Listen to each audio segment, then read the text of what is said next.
You are not competitors.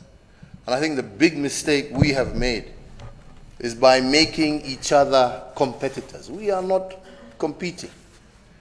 Our problem is that we are not working closer together to meet the demands that our people have.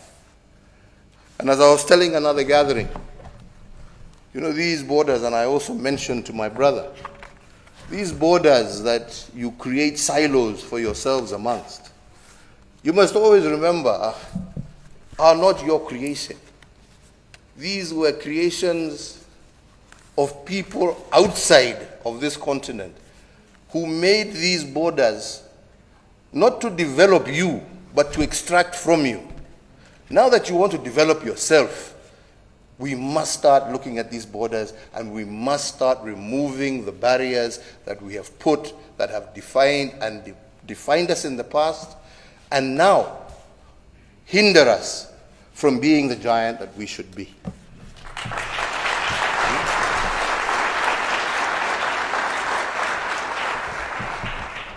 I was telling my brother this morning the ridiculousness of our borders, that we in Kenya have a border demarcated with, on one side with Tanzania, where the people who live on the border are the Maasai community. They were a nation once upon a time. Now today, they are Kenyans, they are Tanzanians, and yet they are relatives, but they live on two sides of a border. This is not proper. I was telling him of another example. To our west, Lake Victoria, where again another boundary was drawn between Kenya and Uganda. And where at one particular moment in time, between 2005 and 2007, we had two brothers. Same father, same mother. Those who come from polygamous families know what I'm talking about.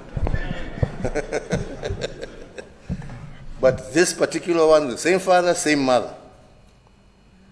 But because their land was stretched across between Kenya and Uganda,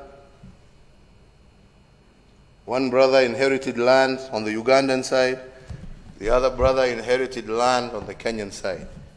And between 2005 and 2007, we had one brother as the vice president of Kenya, and the other brother as the minister in charge of the presidency in Uganda. Now, I don't know whether you can find a much more ridiculous situation to explain the kind of position some of us find ourselves in. So these borders were not made for us. If we are going to become manufacturing giants, we need to do away with these borders. We need to see the African market as one. We need to be able to develop giants like Airbus, that makes components in the United Kingdom, that makes components in France and in other parts of Europe, but has become a global conglomerate. They didn't come together because they loved each other. We all know how they hate each other. We know. Yeah? But they've come together to survive. Africa must come together for us to survive.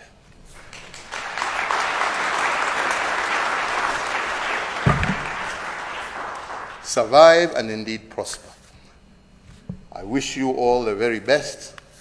I am very excited that my brother has pushed this agenda of Kenya Airways and South African Airlines, and I am very hopeful that in the very near future, I shall be one of the first customers on a Pan-African flight that is owned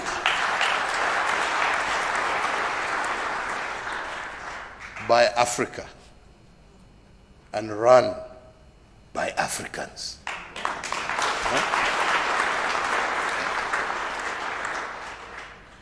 There's a story that says it's better to own a small piece of a big thing than a big piece of nothing.